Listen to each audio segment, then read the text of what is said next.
ꯑꯍꯥꯟꯕꯗ ꯇꯥꯡ 9 ꯊꯥ 4 ꯏꯪ 2024 ꯍꯥꯏꯕꯗꯤ ꯉꯔꯥꯡ ꯑꯔꯥꯝꯕꯥꯏ ꯇꯦꯡꯒꯣꯜꯒꯤ ꯁꯥꯏꯠꯇꯒꯤ ꯊꯣꯛꯂꯛꯄ ꯅꯣꯇꯤꯁ ꯑꯃꯇꯪ ꯃꯌꯥꯝꯗ ꯊꯝꯖꯒꯦ꯫ ꯑꯔꯥꯝꯕꯥꯏ ꯇꯦꯡꯒꯣꯜꯒꯤ ꯂꯩꯕꯤꯔꯤꯕ ꯌꯨꯅꯤꯠ ꯈꯨꯗꯤꯡꯃꯛꯀꯤ ꯃꯐꯝꯗ ꯋꯥꯐꯝ ꯈꯔ ꯈꯪꯍꯟꯖꯔꯤ ꯃꯗꯨꯗꯤ ꯍꯌꯦꯡ ꯑꯁꯤ ꯃꯩꯇꯩ ꯑꯩꯈꯣꯏꯒꯤ ꯁꯖꯤꯕꯨꯒꯤ ꯅꯣꯡꯃ ꯄꯥꯟꯕ ꯆꯩꯔꯥꯎꯕ ꯅꯨꯃꯤꯠ ꯑꯣꯏꯕꯅ ꯃꯔꯝ ꯑꯣꯏꯔꯒ ꯑꯩꯈꯣꯏꯅ ꯁꯩꯗꯥꯡꯗꯨꯅ ꯂꯩꯔꯤꯕ ꯑꯩꯒꯤ ꯌꯨꯝꯗ ꯂꯩꯅꯤꯡꯊꯧ ꯁꯅꯥꯃꯍꯤꯒꯤ ꯈꯨꯌꯥꯈꯥꯗ ꯉꯝꯖꯕ ꯄꯣꯠꯂꯝ ꯈꯔ ꯀꯠꯆꯔꯒ ꯍꯧꯖꯤꯛ ꯊꯣꯛꯂꯤꯕ ꯂꯥꯟ ꯑꯁꯤꯗ ꯌꯦꯛꯅꯕꯁꯤꯡꯒ ꯂꯥꯟꯊꯦꯡꯅꯕ ꯃꯇꯝꯗ ꯄꯥꯡꯒꯜ ꯊꯧꯅꯥ ꯍꯥꯞꯄꯤꯅꯕ ꯑꯃꯗꯤ ꯂꯥꯟ ꯑꯁꯤꯕꯨ ꯃꯥꯏ ꯄꯥꯛꯅꯕ ꯍꯥꯏꯗꯨꯅ ꯂꯩꯅꯤꯡꯊꯧ ꯁꯅꯥꯃꯍꯤ ꯏꯃꯥꯛꯀꯤ ꯃꯐꯝꯗ ꯊꯧꯅꯤꯖꯅꯕ ꯑꯔꯥꯝꯕꯥꯏ ꯇꯦꯡꯒꯣꯜ ꯏꯆꯤꯜ ꯏꯅꯥꯎ ꯄꯨꯝꯅꯃꯛꯀꯤ ꯃꯐꯝꯗ ꯈꯪꯍꯟꯖꯔꯤ꯫ ꯁꯥꯏꯠ ꯑꯔꯥꯝꯕꯥꯏ ꯇꯦꯡꯒꯣꯜ꯫ ꯃꯈꯥ ꯆꯠꯊꯔꯛꯄ ꯇꯦꯟꯇꯛꯅ ꯀꯣꯔꯧꯉꯥꯟꯕ ꯈꯨꯃꯟꯅ ꯉꯥꯡꯊꯒꯠꯂꯛꯄ ꯐꯦꯁꯕꯨꯛ ꯁ꯭ꯇꯦꯇꯁꯇꯪ ꯃꯌꯥꯝꯗ ꯁꯤꯌꯔ ꯇꯧꯖꯒꯦ꯫ ꯀꯣꯀꯤꯒꯤ ꯁꯦꯄꯔꯦꯠ ꯑꯦꯗꯃꯤꯅꯤꯁꯇ꯭ꯔꯦꯁꯟ ꯅꯠꯇ꯭ꯔꯗꯤ ꯇꯣꯛꯑꯣꯏ, ꯁꯤꯔꯁꯨ ꯆꯪꯂꯁꯨ ꯂꯟꯊꯦꯡꯅꯅꯤ ꯍꯥꯏꯅ ꯂꯩꯈ꯭ꯔꯦ꯫ ꯑꯩꯈꯣꯏꯁꯨ ꯁꯤꯔꯁꯨ ꯆꯪꯂꯁꯨ ꯏꯔꯩꯕꯥꯛꯇꯤ ꯃꯆꯦꯠ ꯑꯃꯠꯇ ꯀꯥꯏꯍꯜꯂꯣꯏꯅ ꯂꯩꯖꯔꯤ꯫ ꯑꯗꯨꯗ ꯃꯤꯑꯣꯏ ꯈꯔꯅ ꯄꯥꯝꯂꯤꯕ ꯁꯥꯟꯇꯤ ꯁꯣꯂꯨꯁꯟꯁꯤ ꯀꯔꯤꯅ ꯑꯣꯏꯗꯨꯅꯣ ꯍꯥꯏꯕ ꯋꯥꯐꯝ ꯊꯝꯂꯛꯂꯤ꯫ ꯕꯪꯒ꯭ꯂꯥꯗꯦꯁꯀꯤ ꯂꯦꯇꯦꯁ ꯑꯞꯗꯦꯠ ꯃꯌꯥꯝꯗ ꯊꯝꯖꯒꯦ꯫ ꯕꯟꯗ ꯅꯣꯡꯃꯥꯏꯖꯤꯡ ꯑꯃꯁꯨꯡ ꯅꯤꯡꯊꯧꯀꯥꯕꯒꯤ ꯂꯣꯟꯅꯕ ꯅꯨꯃꯤꯗꯥꯡꯗ ꯃꯤꯑꯣꯏ 94, ꯅꯨꯄꯤ 19 ꯌꯥꯎꯅ ꯑꯄꯨꯟꯕ ꯁꯦꯀ꯭ꯌꯨꯔꯤꯇꯤ ꯐꯣꯔꯁꯅ joint operation ethnic armed group Kukis national ꯐ꯭ꯔꯟꯠꯀꯤ ꯃꯥꯌꯣꯛꯇ ꯖꯣꯏꯟ ꯑꯣꯄꯔꯦꯁꯟ ꯆꯠꯊꯕ ꯃꯇꯝꯗ ꯍꯥꯏꯔꯤꯕ ꯃꯤꯑꯣꯏ 94 ꯄꯨꯟꯅ ꯅꯨꯄꯤ 19 ꯌꯥꯎꯅ ꯐꯒꯠꯂꯦ ꯍꯥꯏꯔꯤ꯫ ꯍꯥꯏꯔꯤꯕ ꯐꯒꯠꯂꯕ ꯃꯤꯑꯣꯏꯁꯤꯡ ꯑꯁꯤ ꯑꯦꯄ꯭ꯔꯤꯜ 2 ꯑꯃꯁꯨꯡ 4ꯗ ꯕꯟꯗꯔꯕꯟ, ꯔꯨꯃꯥ ꯑꯃꯁꯨꯡ ꯊꯥꯟꯆꯤ ꯎꯄꯖꯤꯂꯥꯁꯇ ꯕꯦꯡꯛ ꯑꯃꯁꯨꯡ ꯄꯨꯂꯤꯁ ꯏꯟꯁꯇꯣꯂꯦꯁꯟꯗ ꯑꯦꯇꯦꯛ ꯇꯧꯈꯤꯕꯗ ꯆꯦꯟꯅꯔꯝꯕ ꯌꯥꯕ ꯀꯅꯦꯛꯁꯟꯒ ꯃꯔꯤ ꯂꯩꯅꯅ ꯐꯒꯠꯄꯅꯤ ꯍꯥꯏꯅꯁꯨ ꯄꯥꯎꯁꯤꯅ ꯃꯈꯥ ꯇꯥꯔꯤ꯫ ꯄꯥꯟꯗꯝ ꯄꯥꯎꯆꯦꯗꯒꯤ ꯃꯔꯨꯑꯣꯏꯕ ꯄꯥꯎꯁꯤꯡ ꯈꯣꯝꯒꯠꯆꯔꯒ ꯃꯅꯤꯄꯨꯔ ꯇꯣꯞ ꯆꯦꯅꯦꯜꯒꯤ ꯃꯥꯏꯀꯩꯗꯒꯤ ꯃꯌꯥꯝꯗ ꯊꯝꯖꯒꯦ꯫ ꯑꯍꯥꯟꯕꯗ ꯃꯅꯤꯄꯨꯔꯒꯤ ꯏꯔꯥꯡ ꯃꯄꯨꯡ ꯐꯥꯅ ꯂꯣꯏꯁꯤꯟꯅꯅꯕ ꯄꯨꯟꯅ ꯊꯧꯗꯥꯡ ꯂꯧꯃꯤꯟꯅꯒꯗꯕꯅꯤ꯫ ꯄ꯭ꯔꯥꯏꯝ ꯃꯤꯅꯤꯁꯇꯔ ꯁꯦꯟꯇꯔꯅ ꯃꯇꯝ ꯆꯥꯅ ꯌꯦꯡꯁꯤꯟꯕꯗꯒꯤ ꯃꯅꯤꯄꯨꯔꯒꯤ ꯐꯤꯕꯝ ꯐꯒꯠꯂꯛꯄꯅꯤ꯫ ꯅꯔꯦꯟꯗ꯭ꯔ ꯃꯣꯗꯤ ꯏꯔꯥꯡꯅ ꯁꯣꯛꯍꯜꯂꯕ ꯅꯣꯔꯠ ꯏꯁꯇꯔꯟ ꯁ꯭ꯇꯦꯠ ꯃꯅꯤꯄꯨꯔꯗ ꯏꯟꯗꯤꯌꯥ ꯂꯩꯉꯥꯛꯅ ꯈ꯭ꯋꯥꯏꯗꯒꯤ ꯐꯕ ꯑꯦꯗꯃꯤꯅꯤꯁꯇ꯭ꯔꯦꯇꯤꯚ ꯃꯤꯁꯅꯔꯤ ꯁꯤꯖꯤꯟꯅꯈꯤ꯫ ꯁꯦꯟꯇꯔꯅ ꯃꯇꯝ ꯆꯥꯅ ꯃꯤꯠꯌꯦꯡ ꯆꯪꯈꯤꯕ ꯑꯃꯗꯤ ꯁ꯭ꯇꯦꯠ ꯂꯩꯉꯥꯛꯅ ꯂꯧꯈꯤꯕ ꯊꯧꯗꯥꯡꯁꯤꯡ ꯑꯗꯨꯅ ꯃꯔꯝ ꯑꯣꯏꯗꯨꯅ ꯃꯅꯤꯄꯨꯔꯒꯤ ꯐꯤꯕꯝ ꯐꯒꯠꯂꯛꯄꯅꯤ꯫ ꯁ꯭ꯇꯦꯠ ꯑꯁꯤꯒꯤ ꯐꯤꯕꯝ ꯃꯄꯨꯡ ꯐꯥꯅ ꯐꯒꯠꯍꯟꯅꯕꯒꯤꯗꯃꯛ ꯃꯈꯥ ꯇꯥꯅ ꯄꯨꯟꯅ ꯊꯧꯗꯥꯡ ꯂꯧꯃꯤꯟꯅꯒꯗꯕꯅꯤ ꯍꯥꯏꯅ ꯄ꯭ꯔꯥꯏꯝ ꯃꯤꯅꯤꯁꯇꯔ ꯅꯔꯦꯟꯗ꯭ꯔ ꯃꯣꯗꯤꯅ ꯐꯣꯡꯗꯣꯛꯈ꯭ꯔꯦ꯫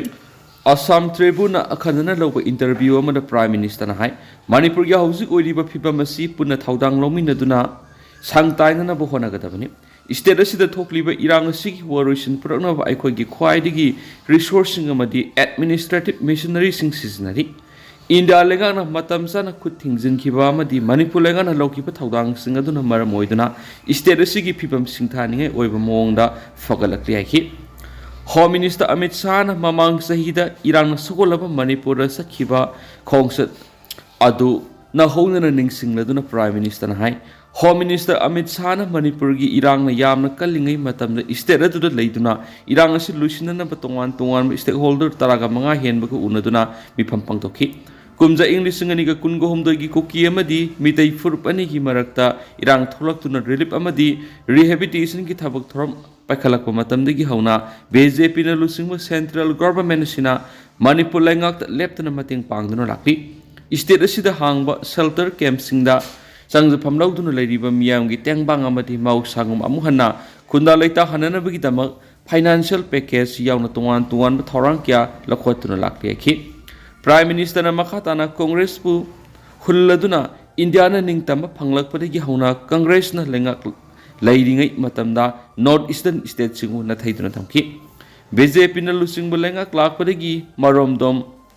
ꯂꯥꯡꯊꯣꯛꯂꯨꯔꯕ ꯅꯣꯔꯠ ꯏꯁꯇꯔꯟ ꯁ꯭ꯇꯦꯠꯁꯤꯡ ꯑꯁꯤ ꯍꯧꯖꯤꯛꯀꯤ ꯃꯁꯥꯒꯤ ꯄꯣꯠꯊꯣꯛꯁꯤꯡ ꯃꯔꯥꯡ ꯀꯥꯏꯅ ꯂꯩꯖꯔꯍꯟꯕ ꯃꯔꯣꯝꯗꯣꯝ ꯂꯦꯞꯆꯕ ꯉꯝꯅꯕ ꯔꯤꯖꯟ ꯑꯃ ꯑꯣꯏꯔꯤ꯫ ꯃꯃꯥꯡꯗ ꯄꯥꯜꯂꯝꯕ ꯀꯪꯒ꯭ꯔꯦꯁ ꯂꯩꯉꯥꯛꯅ ꯅꯣꯔꯠ ꯏꯁꯇꯔꯟ ꯁ꯭ꯇꯦꯠꯁꯤꯡꯒꯤ ꯃꯤꯌꯥꯝꯕꯨ ꯃꯃꯥ ꯄꯣꯛꯇꯕꯤꯅ ꯃꯆꯥ ꯂꯣꯏꯅꯕꯗꯒꯨꯝ ꯂꯣꯏꯅꯈꯤ꯫ ꯃꯁꯤꯒꯤ ꯃꯔꯨꯑꯣꯏꯕ ꯃꯔꯝꯗꯤ ꯔꯤꯖꯟ ꯑꯁꯤꯗꯒꯤ ꯐꯪꯕ ꯌꯥꯕ ꯏꯂꯦꯛꯇꯣꯔꯦꯜꯒꯤ ꯃꯁꯤꯡ ꯑꯗꯨꯛꯀꯤ ꯃꯇꯤꯛ ꯅꯦꯝꯃꯤ꯫ ꯃꯈꯣꯏꯒꯤ ꯑꯣꯏꯅꯗꯤ ꯅꯣꯔꯠ ꯏꯁꯠ ꯑꯁꯤ ꯌꯥꯝꯅ ꯂꯥꯞꯅ ꯂꯩ꯫ ꯃꯐꯝ ꯑꯁꯤꯒꯤ ꯆꯥꯎꯈꯠ ꯈꯤꯡꯈꯥꯡ ꯄꯥꯏꯈꯠꯄ ꯍꯥꯏꯕꯁꯤ ꯀꯪꯒ꯭ꯔꯦꯁꯀꯤ ꯑꯣꯏꯅꯗꯤ ꯑꯗꯨꯛꯀꯤ ꯃꯇꯤꯛ ꯑꯋꯥꯕ ꯑꯃꯅꯤ ꯍꯥꯏꯈꯤ꯫ ꯍꯧꯈꯤꯕ ꯆꯍꯤ 10 ꯑꯁꯤꯗ ꯅꯣꯔꯠ ꯏꯁꯇꯔꯟ ꯁ꯭ꯇꯦꯠꯁꯤꯡꯕꯨ ꯅꯥꯏꯇꯣꯝ ꯇꯥꯍꯟꯗꯅ ꯏꯁꯀꯤ ꯑꯣꯏꯅ ꯏꯟꯗꯤꯌꯥꯒꯤ ꯒꯦꯠꯋꯦ ꯑꯃ ꯑꯣꯏꯅ ꯁꯦꯝꯒꯠꯈꯤ꯫ ꯃꯍꯥꯛꯅ ꯂꯩꯉꯥꯛ ꯄꯥꯏꯔꯛꯄꯗꯒꯤ ꯍꯧꯖꯤꯛ ꯐꯥꯎꯕꯗ ꯅꯣꯔꯠ ꯏꯁꯇꯔꯟ ꯁ꯭ꯇꯦꯠꯁꯤꯡꯗ 70 ꯔꯣꯝ ꯆꯠꯈ꯭ꯔꯦ꯫ Masi maki mamang na palamba Prime Minister punamak na North Eastern State satpa apun ba masing digi hian ba phau ye kumza English singa ni taraga mangari ga haujuk phau ba Union Minister singna North East satruka marfu ya sakhe sei singa sida India gi oina North East na khwai digi hian mai pak po oiri hane su Prime Minister Narendra Modi na makhata na phong tokhi atopa pau mana Governor na Sajibu Sairau gi yefu pau zul pirakli Manipur gi anauba sahi hauba numit Sajibu nong mapan Sairau na lakpada Governor Anisa Uike na state asigi miyamda harau tiamba phongdorak paga loidana yefu pau zul pirakli Governor gi yefu pau zul adun hai anauba sahi asi nungai ba phongdokpa amadi anabu warep sing launabagi thorang amani Sairau bagi thoram masina lakpada state asida ingtapa amadi nungsi sana ba purakna ba warep lauminarsi akhoi khudimangna Tuan tuan ba kanglup singi marakta laidiba aset pa mariedu kaihan ba yaba thawdo wathok kya thengna dun lakhi aduba Manipur gi miyam wakal fataduna madi hingsa gi thawong sing leptuna state asigi miyam wakal mapung mari phabadu uthok le hari state asida leminari ba puru khudimangna kanglup lining lol gi khena ba thamdana masul manawum puna leminaba yanaba apun bagi saktam hena mapangal kangkat hanana bagi dama aikhoi isana amuhana kathokpa mathok tai haba wapham thamlakpa ga loinana isterasi ingtapa amadi watapa da lamdam ama oihenba thoramasi asumbu wakhulona maga loinana pangthokmina sheri atopa pawmana CM na mitaibu constitution gi ngaklo phangaloi dori WMC mitai maitaibu India Constitution ki schedule trap ST list salana nawa sangshilibu khongjang asigi manungsana ST report socio-economic report amasum ethnographic report ani center thabina ba haijabada se minister N berena mari leinadaba mawongda front khuding makta yekna ba semani haibana singbu wapham sing thamduna masagi ta khanbadagi mitaibu constitution gi ngaklo phangaloi dawri hana wall mitai council WMC na haidi Council asigi Publicity Secretary T.S. Soshilana Thadorak Pachirol Amana Kumza English Singaniga Kunga Taruk Delimitation ki mamang mitai ST list salhaudabada generation amagi manungda mitai gi identity mutkragani haibada kari hainingai libege maramaduna yellow mitai singbu makhatana matam manghandana center report ani edu thabiyu English singaniga kunga taruk delimitation tawdringaida mitai furup ST list salhauba natana atopa upaya mata lekti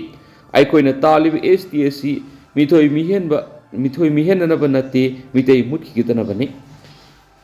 TV radio da NRC boundary fencing ILPS ki matana panglau da lauduna mitai miyang pangthangumse masiga mitai gi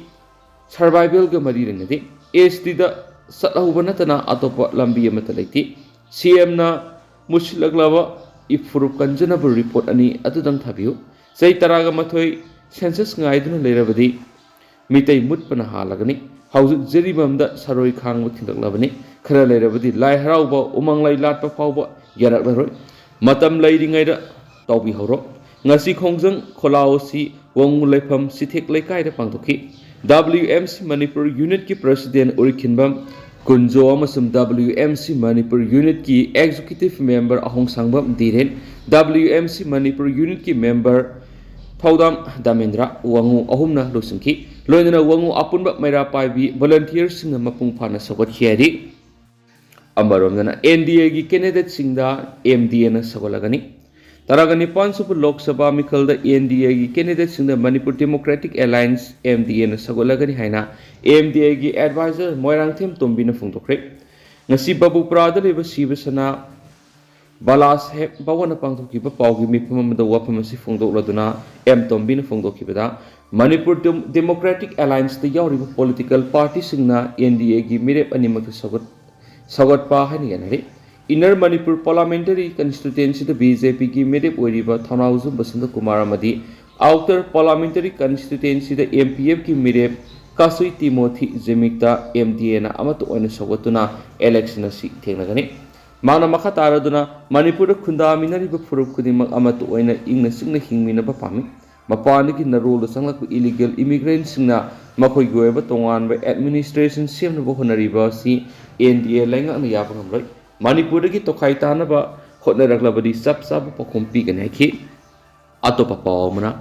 aikhoi gi anauba langon gi board ki poster amadi mass awareness campaign satakre ꯑꯩꯈꯣꯏꯒꯤ ꯑꯅꯧꯕ ꯂꯝꯉꯣꯟꯒꯤ ꯕꯣꯔꯗꯀꯤ poster ꯑꯃꯗꯤ ꯃꯥꯁ awareness campaign ꯆꯠꯊꯈ꯭ꯔꯦ ꯍꯥꯏꯅ ꯃꯅꯤꯄꯨꯔ ꯌꯨꯠ league ꯃꯌꯣꯜꯅ ꯊꯥꯗꯣꯔꯛꯄ ꯆꯤꯔꯣꯜ ꯑꯃꯅ ꯐꯣꯡꯗꯣꯔꯛꯂꯤ ꯃꯌꯣꯜꯒꯤ ꯆꯤꯔꯣꯜ ꯑꯁꯤꯅ ꯍꯥꯏ ꯂꯨꯞ ꯑꯁꯤꯅ ꯆꯪꯁꯤꯜꯂꯤꯕ ꯑꯩꯈꯣꯏꯒꯤ ꯑꯅꯧꯕ ꯂꯝꯉꯣꯟꯒꯤ ꯕꯣꯔꯗ ꯍꯥꯏꯅ ꯃꯤꯡꯊꯣꯟꯕ ꯄꯣꯁꯇꯔ ꯑꯃꯗꯤ ꯃꯥꯁ ꯑꯦꯋꯥꯔꯅꯦꯁ ꯀꯦꯝꯄꯦꯟ ꯑꯁꯤꯒꯤ ꯃꯈꯥ ꯆꯠꯊꯔꯛꯄ ꯑꯣꯏꯅ ꯉꯁꯤ ꯈꯣꯏꯔꯝꯕꯜ ꯏꯃꯥ ꯀꯩꯊꯦꯜꯗ ꯄꯣꯠꯐꯝ ꯐꯝꯕꯤ ꯏꯃꯥꯁꯤꯡ ꯑꯃꯁꯨꯡ ꯀꯩꯊꯦꯜ ꯑꯁꯤꯗ ꯄꯣꯠ ꯂꯩꯕ ꯂꯥꯛꯂꯤꯕ ꯃꯤꯌꯥꯝꯗ ꯃꯌꯣꯜꯅ ꯂꯩꯕꯥꯛ ꯃꯤꯌꯥꯝꯅ ꯄꯤꯅꯤꯡꯂꯤꯕ ꯄꯥꯎꯖꯦꯜ ꯑꯁꯤ ꯍꯦꯟꯅ ꯃꯃꯨꯠ ꯇꯥꯅ ꯌꯧꯍꯟꯕ ꯉꯝꯅꯕꯒꯤꯗꯃꯛ ꯃꯌꯣꯜꯅ ꯄꯨꯊꯣꯛꯄ ꯕꯨꯛꯂꯦꯠ ꯑꯃꯗꯤ ꯂꯤꯞꯂꯦꯠꯁꯤꯡ ꯌꯦꯟꯊꯣꯛꯈꯤ ꯂꯣꯏꯅꯅ ꯀꯦꯝꯄꯦꯟ ꯑꯁꯤꯒꯤ ꯁꯔꯨꯛ ꯑꯃ ꯑꯣꯏꯅ ꯅꯨꯡꯊꯤꯜ ꯄꯨꯡ 2 ꯇꯥꯕꯗ ꯑꯣꯜ ꯐꯨꯝꯂꯧ ꯀꯝꯃꯨꯅꯤꯇꯤ ꯍꯣꯜꯗ ꯑꯣꯜ ꯐꯨꯝꯂꯧ ꯑꯄꯨꯟꯕ ꯅꯨꯄꯤ ꯂꯨꯞ ꯑꯃꯗꯤ ꯂꯝꯗꯝ ꯑꯗꯣꯝꯒꯤ ꯀ꯭ꯂꯕꯁꯤꯡꯒ ꯈꯨꯠꯁꯝꯅꯗꯨꯅ ꯄꯥꯡꯊꯣꯛꯈꯤ ꯍꯥꯏꯔꯤꯕ ꯃꯤꯐꯝ ꯑꯁꯤꯗ ꯅꯍꯥꯛꯄꯝ ꯁꯥꯟꯇ ꯁꯦꯀ꯭ꯔꯦꯇꯔꯤ ERDO ꯑꯃꯁꯨꯡ ꯑꯦꯗꯚꯣꯀꯦꯠ ꯊꯣꯛꯆꯝ ꯁꯨꯔꯦꯁꯅ ꯋꯥ ꯉꯥꯡꯂꯣꯏ ꯑꯣꯏꯅ ꯁꯔꯨꯛ ꯌꯥꯈꯤ ꯑꯃꯗꯤ ꯂꯩꯁ꯭ꯔꯝ ꯖꯦꯝꯁ ꯖꯦꯅꯔꯦꯜ ꯁꯦꯀ꯭ꯔꯦꯇꯔꯤ ꯃꯌꯣꯜꯅ ꯀꯦꯝꯄꯦꯟ ꯑꯁꯤꯒꯤ ꯅꯨꯡꯒꯤ ꯑꯣꯏꯕ ꯋꯥꯈꯜꯂꯣꯟ ꯊꯝꯈꯤ ꯅꯨꯡꯊꯤꯜ ꯄꯨꯡ 3:30 ꯇꯥꯕꯗꯁꯨ ꯕꯤꯁꯅꯨꯄꯨꯔ ꯗꯤꯁꯇ꯭ꯔꯤꯛꯀꯤ ꯃꯅꯨꯡ ꯆꯟꯕ ꯊꯥꯡꯒ ꯆꯤꯡꯊꯛ ꯕꯖꯥꯔꯗ ꯂꯝꯗꯝ ꯑꯗꯣꯝꯒꯤ ꯀ꯭ꯂꯕ ꯃꯩꯔꯥ ꯄꯥꯏꯕꯤꯁꯤꯡꯒ ꯈꯨꯠꯁꯝꯅꯗꯨꯅ ꯃꯤꯌꯥꯝꯒꯤ ꯃꯤꯐꯝ ꯑꯃꯁꯨ ꯄꯥꯡꯊꯣꯛꯈꯤ ꯃꯤꯐꯝ ꯑꯁꯤꯗ ꯐꯨꯡꯒꯦꯝ ꯖꯣꯏ ꯑꯦꯗꯚꯥꯏꯖꯔ ꯂꯤꯄꯨꯜꯅ ꯋꯥ ꯉꯥꯡꯂꯣꯏ ꯑꯣꯏꯅ ꯁꯔꯨꯛ ꯌꯥꯈꯤ ꯂꯣꯏꯅꯅ ꯑꯁꯦꯝ ꯄ꯭ꯔꯤꯟꯁ ꯄ꯭ꯔꯁꯤꯗꯦꯟ ꯃꯌꯣꯜꯅ ꯅꯨꯡꯒꯤ ꯑꯣꯏꯕ ꯋꯥꯐꯝ ꯊꯝꯈꯤ ꯉꯁꯤꯒꯤ ꯄꯥꯡꯊꯣꯛꯈꯤꯕ ꯃꯤꯐꯝꯁꯤꯡ ꯂꯣꯏꯔꯛꯄꯗ ꯃꯤꯌꯥꯝ ꯋꯥꯈꯜ ꯇꯥꯔꯁꯤ ꯑꯑꯣꯟꯕ ꯈꯨꯟꯅꯥꯏ ꯑꯃ ꯄꯨꯔꯛꯅꯕꯒꯤꯗꯃꯛ ꯈ꯭ꯋꯥꯏꯗꯒꯤ ꯃꯔꯨꯑꯣꯏꯕ ꯃꯤꯈꯜ ꯀꯥꯡꯂꯣꯟ ꯑꯁꯤ ꯆꯨꯝꯊꯣꯛꯂꯕ ꯕꯣꯠꯇ ꯇꯧꯔꯣꯏꯗꯕ ꯐꯠꯇꯕꯁꯤꯡ ꯇꯧꯔꯒꯨꯝꯁꯤ ꯍꯥꯏꯅ ꯈꯨꯜꯂꯥꯎ ꯑꯃꯒ ꯂꯣꯏꯅꯅ ꯋꯥꯔꯦꯞ 6 ꯂꯧꯈꯤ ꯑꯃꯔꯣꯝꯗ ꯂꯝꯗꯝ ꯑꯁꯤꯒꯤ ꯆꯍꯤ ꯍꯧꯕ ꯅꯨꯃꯤꯠꯅꯤ ꯍꯥꯏꯅ ꯊꯥꯖꯅꯕ ꯁꯖꯤꯕꯨ ꯅꯣꯡꯃ ꯄꯥꯟꯕ ꯆꯩꯔꯥꯎꯕ ꯅꯨꯃꯤꯠꯇ ꯂꯥꯛꯄꯗ ꯂꯝꯗꯝ ꯑꯁꯤꯗ ꯈꯨꯟꯗꯥꯃꯤꯟꯅꯔꯤꯕ ꯀꯥꯡꯂꯨꯞ ꯐꯨꯔꯨꯞ ꯄꯨꯝꯅꯃꯛꯀꯤ ꯃꯐꯝꯗ ꯃꯌꯣꯜꯅ ꯌꯦꯠꯄ ꯄꯥꯎꯖꯦꯜ ꯄꯤꯔꯛꯂꯤ ꯑꯃꯔꯣꯝꯗꯅ ꯃꯅꯤꯄꯨꯔ ꯌꯨꯅꯤꯚꯔꯁꯤꯇꯤꯒꯤ ꯃꯊꯛꯇ ꯑꯍꯦꯟꯕ ꯃꯤꯠꯌꯦꯡ ꯆꯪꯂꯒꯅꯤ KSA ꯂꯝꯗꯝ ꯑꯁꯤꯒꯤ ꯃꯤꯌꯥꯝꯅ ꯑꯁꯥ ꯆꯥꯎꯅ ꯊꯝꯂꯤꯕ ꯃꯅꯤꯄꯨꯔ ꯌꯨꯅꯤꯚꯔꯁꯤꯇꯤꯗ ꯐꯦꯚꯣꯔꯤꯇꯤꯖꯝꯁ ꯑꯃꯗꯤ ꯅꯦꯄꯣꯇꯤꯖꯝꯅ ꯃꯥꯡ ꯊꯥꯗꯨꯅ ꯊꯕꯛ ꯇꯧꯔꯛꯄꯅ ꯑꯦꯀꯥꯗꯦꯃꯤꯛ ꯄꯔꯐꯣꯔꯃꯦꯟꯁ ꯑꯁꯨꯛꯀꯤ ꯃꯇꯤꯛ ꯅꯦꯝꯊꯔꯛꯄꯗ NIRF ꯔꯦꯡꯀꯤꯡꯒꯤ ꯆꯥꯝꯃ ꯁꯨꯕꯗ ꯐꯥꯎꯕ ꯌꯥꯎꯕ ꯉꯝꯗꯅ ꯂꯩꯔꯤ ꯃꯔꯝ ꯑꯁꯤꯅ ꯌꯨꯅꯤꯚꯔꯁꯤꯇꯤ ꯑꯁꯤꯗꯒꯤ ꯐꯦꯚꯣꯔꯤꯇꯤꯖꯝ ꯑꯃꯗꯤ ꯅꯦꯄꯣꯇꯤꯖꯝꯒꯤ ꯊꯧꯑꯣꯡ ꯊꯤꯡꯅꯕ ꯊꯕꯛ ꯀꯌꯥ ꯂꯦꯞꯇꯅ ꯆꯪꯁꯤꯜꯂꯒꯅꯤ ꯍꯥꯏꯅ ꯀꯪꯂꯩꯄꯥꯛ ꯁ꯭ꯇꯨꯗꯦꯟꯠꯁ ꯑꯦꯁꯣꯁꯤꯌꯦꯁꯟ KSAꯅ ꯊꯥꯗꯣꯔꯛꯄ ꯆꯤꯔꯣꯜ ꯑꯃꯅ ꯐꯣꯡꯗꯣꯔꯛꯂꯤ ꯆꯤꯔꯣꯜ ꯑꯁꯤꯅ ꯍꯥꯏ ꯌꯨꯅꯤꯚꯔꯁꯤꯇꯤ ꯑꯁꯤꯗ ꯆꯠꯊꯔꯤꯕ ꯅꯦꯄꯣꯇꯤꯖꯝ ꯑꯃꯗꯤ ꯐꯦꯚꯣꯔꯤꯖꯝꯒꯤ ꯈꯨꯗꯝ ꯍꯥꯏꯕꯕꯨ ꯆꯍꯤ ꯑꯁꯤꯒꯤ ꯐꯦꯕ꯭ꯔꯨꯋꯥꯔꯤ 23ꯗ ꯃꯅꯤꯄꯨꯔꯤ ꯗꯤꯄꯥꯔꯠꯃꯦꯟꯠꯒꯤ ꯑꯦꯁꯤꯁꯇꯦꯟꯠ ꯄ꯭ꯔꯣꯐꯦꯁꯔ 2 ꯂꯧꯅꯕꯒꯤ ꯊꯣꯛꯈꯤꯕ ꯑꯣꯔꯗꯔ ꯑꯗꯨꯗ ꯄꯜꯂꯤꯕ ꯁ꯭ꯄꯦꯁꯤꯑꯦꯂꯥꯏꯖꯦꯁꯟ ꯍꯥꯏꯕꯗꯤ ꯃꯅꯤꯄꯨꯔꯤ ꯂꯦꯡꯒ꯭ꯋꯦꯁꯇꯤꯛ ꯑꯃꯗꯤ ꯑꯣꯜ ꯃꯅꯤꯄꯨꯔꯤ ꯂꯤꯇꯔꯦꯆꯔ ꯑꯅꯤ ꯑꯁꯤꯕꯨ ꯑꯣꯖꯥ ꯈꯔꯅ ꯂꯧꯇꯨꯅꯗꯨꯅ ꯀꯛꯊꯠꯅꯕ ꯍꯣꯠꯅꯕꯒꯤ ꯃꯃꯤ ꯆꯥꯎꯅ ꯇꯥꯔꯤ ꯍꯥꯏꯔꯤꯕ ꯁ꯭ꯄꯦꯁꯤꯑꯦꯂꯥꯏꯖꯦꯁꯟ ꯑꯅꯤ ꯑꯁꯤ ꯂꯧꯅꯕ ꯑꯦꯗꯚꯔꯇꯥꯏꯖꯃꯦꯟꯠ ꯊꯣꯛꯈ꯭ꯔꯕꯁꯨ ꯑꯣꯖꯥ ꯈꯔꯅ ꯑꯇꯝꯅꯅ ꯃꯈꯣꯏꯒꯤ ꯃꯁꯥꯒꯤ ꯑꯣꯏꯖꯕ ꯂꯩꯕ ꯃꯥꯟꯕ ꯃꯑꯣꯡꯗ ꯑꯃꯗꯤ ꯃꯈꯣꯏꯒꯤ ꯅꯛꯅꯕ ꯀꯦꯟꯗꯤꯗꯦꯠ ꯈꯔ ꯔꯤꯀ꯭ꯔꯨꯠꯃꯦꯟꯠ ꯄ꯭ꯔꯣꯁꯦꯁ ꯑꯗꯨꯒꯤ ꯀ꯭ꯋꯥꯂꯤꯐꯥꯏ ꯑꯣꯏꯍꯟꯕ ꯌꯥꯅꯕ ꯍꯣꯠꯅꯕ ꯃꯥꯟꯕ ꯃꯑꯣꯡꯗ ꯁ꯭ꯄꯦꯁꯤꯑꯦꯂꯥꯏꯖꯦꯁꯟ ꯑꯅꯤ ꯑꯁꯤ ꯀꯛꯅꯅꯕ ꯍꯣꯠꯅꯔꯛꯄꯒꯤ ꯊꯧꯑꯣꯡ ꯑꯁꯤ ꯑꯔꯥꯟꯕ ꯈꯣꯡꯊꯥꯡ ꯑꯃꯅꯤ ꯑꯁꯤꯒꯨꯝꯕ ꯊꯧꯑꯣꯡ ꯑꯁꯤ ꯃꯈꯥ ꯇꯥꯅ ꯇꯧꯗꯅꯕ ꯑꯣꯊꯣꯔꯤꯇꯤꯁꯤꯡꯅ ꯃꯤꯠꯌꯦꯡ ꯆꯪꯒꯗꯕꯅꯤ ꯑꯃꯔꯣꯝꯗ ꯇꯤꯆꯔ ꯏꯗꯨꯀꯦꯁꯟ ꯗꯤꯄꯥꯔꯠꯃꯦꯟꯠꯒꯤ ꯆꯌꯦꯠꯅꯗꯨꯅ ꯂꯩꯔꯛꯄ ꯔꯤꯀ꯭ꯔꯨꯠꯃꯦꯟꯠ ꯄ꯭ꯔꯣꯁꯦꯁ ꯑꯗꯨ ꯃꯈꯥ ꯇꯥꯅ ꯆꯠꯊꯒꯗꯧꯔꯤꯕ꯭ꯔꯥ ꯅꯠꯇ꯭ꯔꯒ ꯀꯛꯈ꯭ꯔꯕ꯭ꯔꯥ ꯍꯥꯏꯕ ꯉꯁꯤ ꯐꯥꯎꯕ ꯄꯕ꯭ꯂꯤꯛ ꯗꯣꯃꯦꯟꯗ ꯊꯝꯗꯅ ꯇꯨꯃꯤꯟꯅ ꯅꯝꯁꯤꯟꯗꯨꯅ ꯊꯝꯕ ꯑꯁꯤ ꯅꯥꯈꯩ ꯁꯦꯡꯗꯣꯛꯎ ꯌꯨꯅꯤꯚꯔꯁꯤꯇꯤ ꯑꯁꯤꯒꯤ ꯂꯩꯔꯤꯕ ꯑꯣꯊꯣꯔꯤꯇꯤꯁꯤꯡꯅ ꯑꯃꯒ ꯊꯥꯡꯗꯣꯛ ꯊꯥꯡꯖꯤꯟ ꯇꯧꯅꯗꯨꯅ ꯂꯩꯕꯒꯤ ꯋꯥꯈꯜꯂꯣꯟ ꯊꯥꯗꯣꯛꯇꯨꯅ ꯗꯤꯄꯥꯔꯠꯃꯦꯟꯠꯁꯤꯡꯒꯤ ꯃꯍꯩꯔꯣꯏꯁꯤꯡꯅ ꯊꯦꯡꯅꯔꯤꯕ ꯑꯋꯥꯕꯁꯤꯡ ꯑꯁꯤ ꯌꯦꯡꯗꯨꯅ ꯊꯕꯛ ꯇꯧꯕꯤꯌꯨ ꯍꯥꯏꯅ ꯆꯤꯔꯣꯜ ꯑꯁꯤꯅ ꯃꯈꯥ ꯇꯥꯔꯛꯂꯤ ꯃꯈꯥ ꯆꯠꯊꯔꯛꯄ ꯑꯣꯏꯅ ꯃꯅꯤꯄꯨꯔꯒꯤ ꯏꯔꯥꯡꯗ ꯑꯥꯔꯃꯤ ꯑꯃꯁꯨꯡ ARꯅ ꯂꯧꯔꯤꯕ ꯊꯧꯗꯥꯡ ꯒꯣꯚꯔꯅꯔꯅ ꯊꯥꯒꯠꯈ꯭ꯔꯦ ꯃꯃꯥꯡ ꯆꯍꯤꯗꯒꯤ ꯍꯧꯔꯛꯈꯤꯕ ꯀꯥꯡꯂꯨꯞꯀꯤ ꯏꯔꯥꯡ ꯑꯁꯤ ꯍꯧꯔꯛꯄꯗꯒꯤ ꯅꯣꯔꯃꯦꯜꯁꯤ ꯍꯟꯖꯤꯜꯂꯛꯅꯕ ꯑꯥꯔꯃꯤ ꯑꯃꯗꯤ ꯑꯁꯥꯝ ꯔꯥꯏꯐꯜꯁꯅ ꯂꯧꯔꯤꯕ ꯊꯧꯗꯥꯡꯁꯤꯡ ꯒꯣꯚꯔꯅꯔ ꯑꯅꯨꯁ꯭ꯌꯥ ꯎꯏꯀꯦꯗ ꯄꯥꯎꯗꯝꯕꯒ ꯂꯣꯏꯅꯅ ꯒꯣꯚꯔꯅꯔꯅ ꯃꯈꯣꯏꯅ ꯂꯧꯔꯤꯕ ꯊꯧꯗꯥꯡꯕꯨ ꯊꯥꯒꯠꯈ꯭ꯔꯦ ꯉꯁꯤ ꯏꯝꯐꯥꯜꯒꯤ ꯔꯥꯖꯚꯋꯟꯗ ꯃꯅꯤꯄꯨꯔ ꯅꯥꯒꯥꯂꯦꯟ ꯁꯥꯎꯗꯔꯟ ꯑꯔꯨꯅꯥꯆꯜ ꯄ꯭ꯔꯗꯦꯁꯀꯤ ꯑꯣꯏꯅ ꯗꯤꯐꯦꯟꯁ ꯃꯤꯅꯤꯁꯇ꯭ꯔꯤꯒꯤ ꯋꯥꯉꯥꯡꯂꯣꯏ ꯑꯣꯏꯔꯤꯕ lieutenant colonel Amit ꯁꯨꯀ꯭ꯂꯥꯅ ꯒꯣꯚꯔꯅꯔꯒ ꯎꯅꯗꯨꯅ defence ministry ꯃꯔꯨꯑꯣꯏꯅ ꯑꯥꯔꯃꯤ ꯑꯃꯁꯨꯡ ꯑꯁꯥꯝ ꯔꯥꯏꯐꯜꯁꯅ ꯃꯅꯤꯄꯨꯔꯒꯤ ꯏꯔꯥꯡ ꯑꯁꯤ ꯂꯥꯛꯁꯤꯟꯅꯅꯕ ꯍꯣꯠꯅꯕꯗ ꯂꯧꯔꯤꯕ ꯊꯧꯗꯥꯡꯁꯤꯡ ꯄꯥꯎꯗꯝꯗꯨꯅ ꯈꯪꯍꯟꯈꯤꯕꯅꯤ ꯒꯣꯚꯔꯅꯔꯅ ꯃꯅꯤꯄꯨꯔꯗꯃꯃꯥꯡ ꯆꯍꯤꯒꯤ ꯃꯦ 3ꯗꯒꯤ ꯏꯔꯥꯡ ꯊꯣꯛꯂꯒ ꯍꯧꯔꯛꯈꯤꯕ ꯅꯨꯃꯤꯠ ꯈꯔꯅꯤꯗꯤ ꯑꯥꯔꯃꯤ ꯑꯃꯁꯨꯡ ꯃꯤꯌꯥꯝ ꯑꯁꯤꯒꯤ ꯃꯔꯛꯇ ꯀꯝꯃꯨꯅꯤꯀꯦꯁꯟ ꯒꯦꯞ ꯈꯔ ꯂꯩꯈꯤ ꯍꯥꯏꯕ ꯋꯥꯐꯝ ꯊꯝꯂꯗꯨꯅ ꯑꯥꯔꯃꯤꯅ ꯂꯧꯈꯠꯂꯤꯕ ꯊꯕꯛꯁꯤꯡ ꯃꯤꯌꯥꯝꯗ ꯃꯇꯝ ꯆꯥꯅ ꯈꯪꯍꯟꯅꯅꯕꯁꯨ ꯄꯥꯎꯇꯥꯛ ꯄꯤꯕꯒ ꯂꯣꯏꯅꯅ ꯄ꯭ꯔꯣꯄꯦꯒꯟꯗꯥ ꯑꯃꯗꯤ ꯑꯔꯥꯟꯕ ꯄꯥꯎꯁꯤꯡ ꯂꯥꯛꯄꯗ ꯃꯗꯨꯕꯨ ꯃꯇꯝ ꯆꯥꯅ ꯂꯥꯛꯁꯤꯟꯅꯅꯕ ꯍꯣꯠꯅꯅꯕꯁꯨ ꯈꯟꯈꯤ ꯂꯣꯏꯅꯅ ꯑꯥꯔꯃꯤ ꯑꯃꯗꯤ ꯑꯁꯥꯝ ꯔꯥꯏꯐꯜꯁꯅ ꯃꯅꯤꯄꯨꯔꯒꯤ ꯏꯔꯥꯡ ꯑꯁꯤꯗ ꯂꯧꯔꯤꯕ ꯊꯧꯗꯥꯡꯕꯨꯁꯨ ꯒꯣꯚꯔꯅꯔꯅ ꯊꯥꯒꯠꯄ ꯐꯣꯡꯗꯣꯛꯈꯤ ꯃꯈꯥ ꯆꯠꯊꯔꯛꯄ ꯑꯣꯏꯅ ꯄꯥꯅꯝ ꯄꯥꯎꯆꯦꯒꯤ ꯏꯗꯤꯇꯣꯔꯤꯌꯦꯜ ꯃꯌꯥꯝꯗ ꯊꯝꯖꯒꯦ matam adu faubadi ngaikhiba tari isa ithanda thagatcharabadi kachin jawi haibagi matam adu hauji taragani pansubu lok sabha mikhal naksilakpadagi masa mathanda thagatchabagi thawong sathaba horakli haibasi manipur gi miyamna khangnaba horaklamagani khali India ki taragani pansubu lok sabha gi mikhal asida manipur gi miyambu saruk yagadabagi sem sanaduna leinakre haibayai asigumba matam asida Lengak pairiba political party ka tuan political party singa ki marakta hunna bangang na bagi thawong sing lep palaitana sataba horakli oirakli ba mawong asidi mikhal da makoi gi party singi mirep na mai pak na ba angama thakta ngang na launa bani haibasi makoi gi party singi mirep na mai pak na ba angama thakta ngang na launa bani haibasi makoi kanano khanglaba lamdam asigi miyamna ikhangna khangnaram lagani Masi pana oiduna su haukiba Lok Sabha mikhal ka handaki taragani pansubu lok India ki Lok Sabha mikhal gadi kharadi khenagadaba mali masigi maramdi haukiba English ngani ga kungo homdagi me ahumdagi ngasi fawba satharakliba lamda masigi lana sina maram oiraga state asigi miyamna hiram kyada penadabigi thawong sing kayana pithalaba thamoi kairaba miyamgi wakat marakta pangthokba MPA gi mikhal oibidagi oigani haibasidi isumda sumlagadaba mali adubo haukiba oirabasu mikhal asida mirep oiriba singi masai goiba wakhalun singamadi makoina yauriba political party singadugi haisingba kayana maram oiraga mikhal mai pakpa ngamkhrabasu ngasigi state asigi tungi leitadriba phibam asibu atuba matamda mausagi oiba phibamda hanjilangnaba honabagi thaudang pangthokpa ngamdrabadi masana masabu thagachaba kayadu manghanbaga managadaba mali amaromda manipurgi ngasi oiriba phibam asina maram oiraga handaki taragani pansuba India ki Lok Sabha mikhal asida lamdam asigi miyamna selamadi masal pawana mikhal da mai pakna ba honarakadaba political party singadu handaki mikhal asida yadi haiba makhangalaga matik saba miyoi ama sagonaba lamdam asigi maikai kyadagi laungarakliba asida kaya yamna mai pakpa ngamgadagi haibadudi ngasigi state asigi miyamna hangnariba wangni aduga matik saba mi ngakta oiraba miyoi singna mirep oirabasu mising yamna sokotpa mirep aduna soidana MP oina mai paktuna state asigi mihut oina sakhigadawribani haibasi ngasigi miyamna hena khangnarabani amaromda miyamgi lainga ama oina leiriba ngasigi manipur lainga nasu khwaidigi hena farabani khallaba MLA amadi minister oiriba mi amasu handaki taragani pansuba Lok Sabha mikhalgi mirep oina thaduralaga mikhal thengnahali adugo handaki Lok Sabha mikhal da hanagi MP oiduna Union State Minister oiriba misa amada party gi ticket pidana state ki minister amada ticket piraga mikhal thengna haliba sigi nungweb wantho kari leibagi haibadu lamdam sigi miyamna khana rudrabasu party manungi oiba yanaba amagi makhada mikhal gi mirep khanba oiramgani khali maram kya singasi leiba maram India ki taragani pansubu Lok Sabha mikhal asida manipur gi oina karama miyoibu state asigi mihut oina thabada ngasigi lamdam asidagi tung tangdu laitadri phibam asida tangdu laita hanba ngamanbada asobu thaudang loba ngamgadaba miyoibu mihut oina thaba sungani haibasi manipur gi miyamna khanarabasu khonglaga khangani haiba wapham adudi mikhal mai pakraba MP duna tawthorak pathabak na henna mai action khanglagani matam adu fawbri ngai khiba tari haiba